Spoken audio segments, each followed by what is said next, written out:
I've got something fresh. You guys should appreciate this. Years ago, when I was 16, in high school, live in not quite a city, more like an old town that expanded more than it could really support. Decent amount of run-down and abandoned buildings. Get into a kind of urban exploration kick, sneaking into places and checking them out. Occasionally engage in minor looting. Sometimes find neat stuff. Managed to talk a few friends into coming with me sometimes, but only 3 are relevant for the story.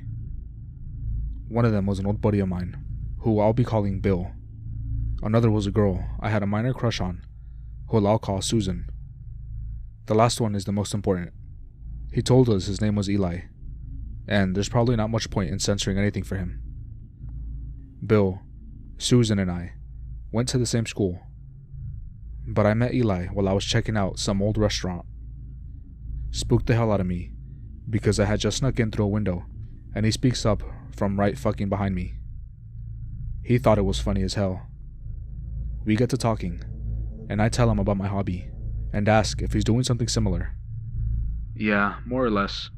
I like to keep an eye out for unusual things, or things that don't belong. Okay.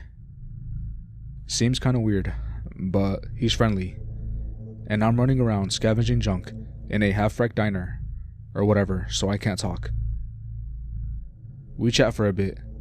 Turns out Eli doesn't go to my school, which explains why I've never seen him around before. He listens more than he talks. He doesn't volunteer much info about himself, but I don't want to pry too much, and he seems alright. We clamber back out. I startle a cat that was sitting by the window. Eli pets it before it runs off. Part on good terms. A week or so later, I'm hanging out with Bill, showing him this old 3-story apartment building or motel or something. Planning the expedition like we're getting away with the heist of the century. Suddenly, still exploring? Jesus fuck. It's Eli from behind me. Bill actually jumps, and I laugh at him, like I hadn't nearly soiled myself. Introduce the two. They seem to hit it off well enough. Ask Eli if he wants to come with us to explore the place Friday night. He just kinda looks at me for a second, then tilts his head and stares at the building. Good 10 seconds of silence. Yeah, might be a good idea. Neat. Friday night rolls around. I managed to talk Susan into coming with us, so it's me, Bill, and her, and Eli, when he finally shows up. I'm watching this time. You bastard. Not again. He casually strolls down the street in plain view with his hands in his pocket. He's grinning at me. He knows I was expecting another jump scare. Whatever. I introduce him to Susan. We're all friends now. Let's rock. So, it's about 7 p.m. Still got some light out. We're standing outside the place. Building is kind of dilapidated and boarded up, but shouldn't be too dangerous to wander around in, and we've all got flashlights. Also, apparently, a nesting ground of stray cats, because I can see 3 of them sitting in what was probably an old flower bed or something, and another just started under the front steps. The front's still locked up, but there's a side door that doesn't properly close anymore. It looks like it used to be boarded up, but that had rotted away. I may have helped it along. So, we enter the building. This was a bad idea. The place is mostly normal. Old. Dirty. Has that slight moldy, decrepit wretch smell all abandoned places tend to have. We wander around the ground floor for a bit. Nothing really interesting. It's mostly just a lobby. Figure we might find something more interesting on the 2nd or 3rd floors. That's where the rooms are. The 3 of us are joking around, but Eli's pretty quiet. Whenever we go into a room, he'd just kinda stare into it from the doorway, then pace around the walls. Whatever works for him, I guess. The rooms are all empty though. Guess they cleared the place out pretty good when they left it. Only thing we saw was a few more cats darting down the halls. We look around for maybe 30 minutes before deciding to call it quits. Not a bad time, but I'm a little disappointed we didn't find someone's old luggage full of plus-size ballerina outfits or something. So we head downstairs, and we keep going downstairs. Conversation peters off. Why are there so many steps here? Did we get turned around and go down the wrong stairwell somehow?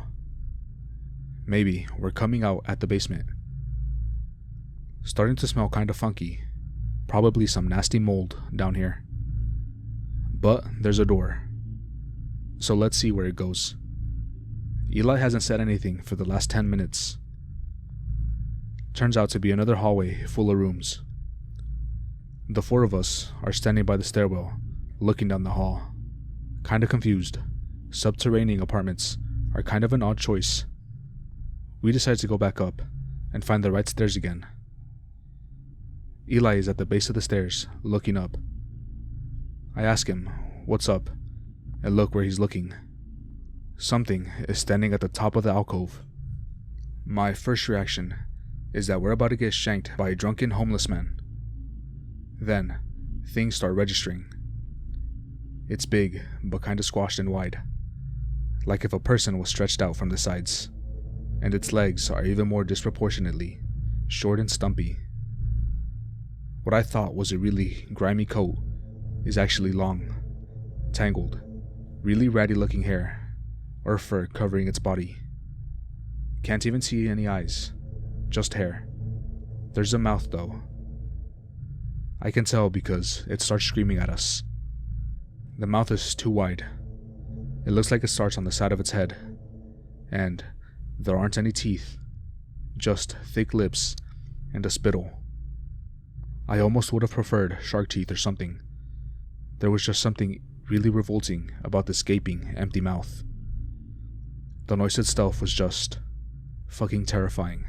I can't even describe it, other than to say it's not a sound that a person could make.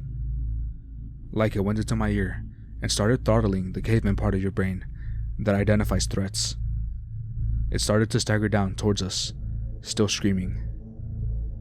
We were all screaming, except Eli, who was shoving me back into the hallway and manhandling the others into running. We didn't need much encouragement. We're sprinting as fast as we fucking can down the dark corridor with God knows what screaming behind us. It's not very fast, but we can hear it chasing us with uneven stomps. The flashlights help, but we're moving so sporadically, it's throwing crazy shadows all over the place, which doesn't help our state of mind. There's another stairwell on the other side of the hall. If we can go back up, we can find a way out. Except, it only goes down. There's no fucking up staircase. Just a wall. Susan, sobbing by now. I'm not far off myself. Eli shoves us forward again, so we don't stop moving, and we go down the hallway. The hallway down here goes forward a lot farther than the other floors. The ceiling is a lot higher than it seems. It should be for how far down we went. The rancid smell from earlier is a lot worse, and we can hear the thing half fumbling down the stairs after us. I'm about to start running again when Eli sprints past us towards one of the doors and wrenches it open. In, it's safer. I guess we're hiding. No one argues, probably because we're all still freaked out. We'll take even slightly helpful direction at this point. We run into the room. I almost freeze up because there's something in there with us. It's another cat. Eli standing in front of the door, holding it closed. No one moves. No one even breathes. Hear the thing gurgle and scream and gallop towards our room. Then, from farther away, a loud feline yowl, then several more. The thing roars again, and you hear it go past us.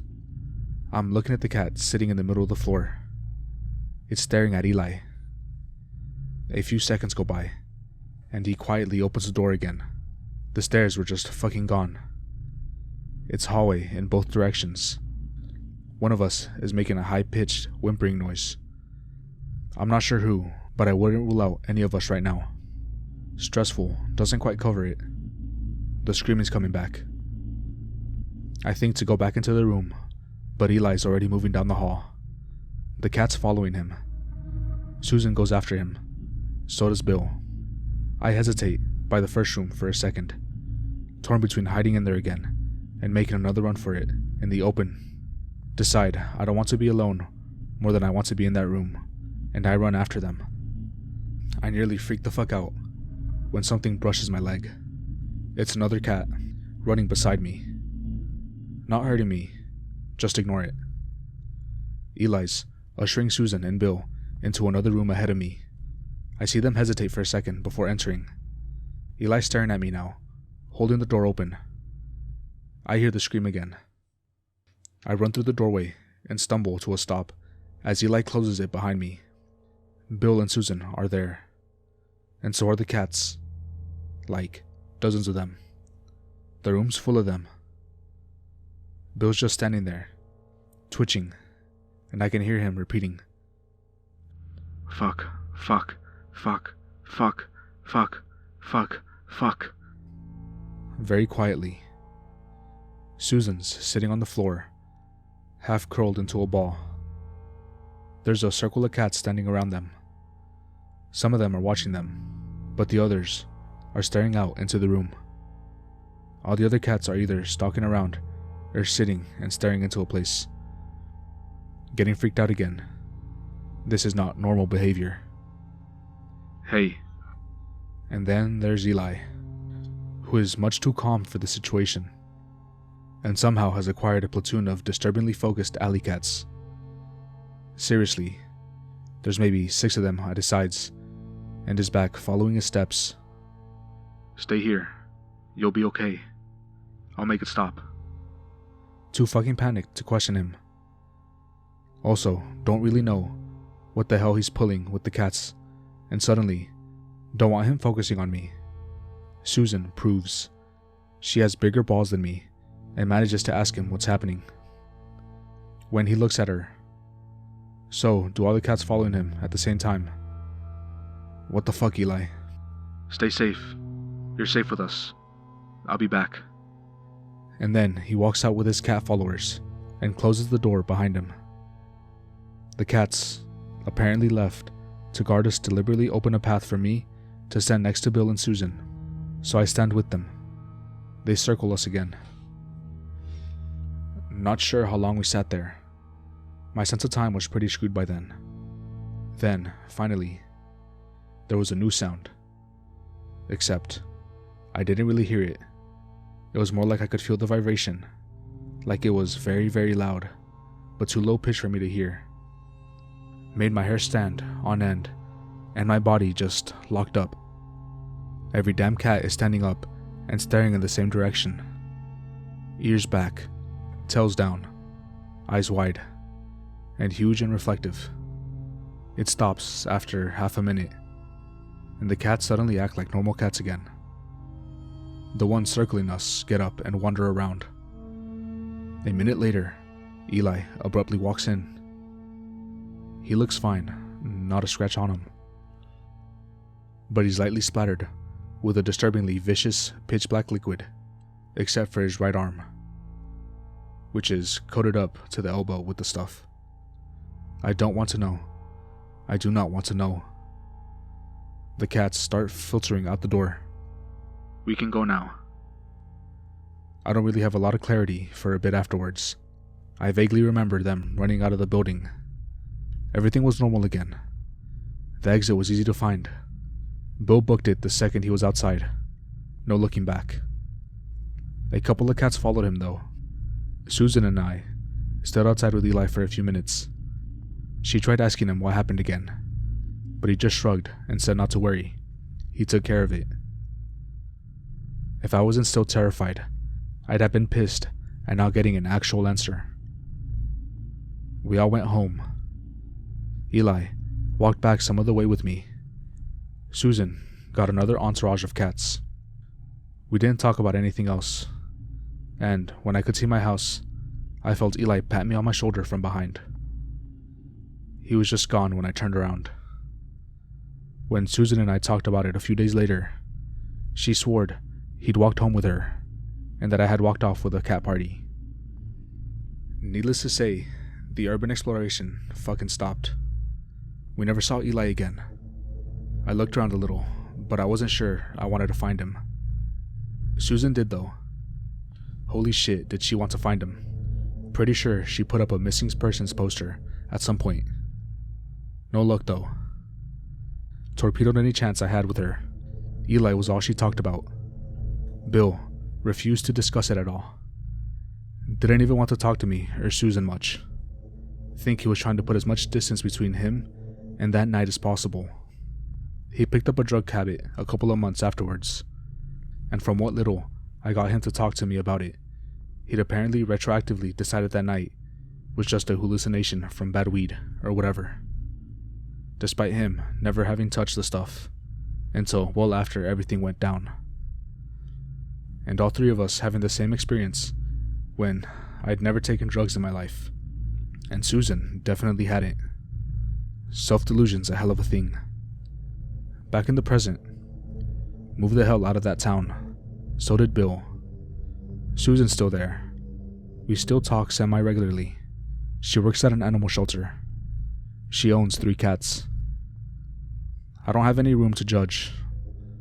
When I was looking to move out to my own apartment, the first thing I asked the landlords was their policy on pets. I bought a cat the first day I moved in. Bill actually left the state entirely. Still won't acknowledge anything weird happened back then. We still don't talk much these days. But once, I spoke to him on the phone. He admitted he keeps cats as well. 6 of them. So, to sum everything up, I was attacked by Eldritch Hobo Bigfoot, then rescued and cockblocked by a magical cat boy. Thanks, Eli. You son of a bitch.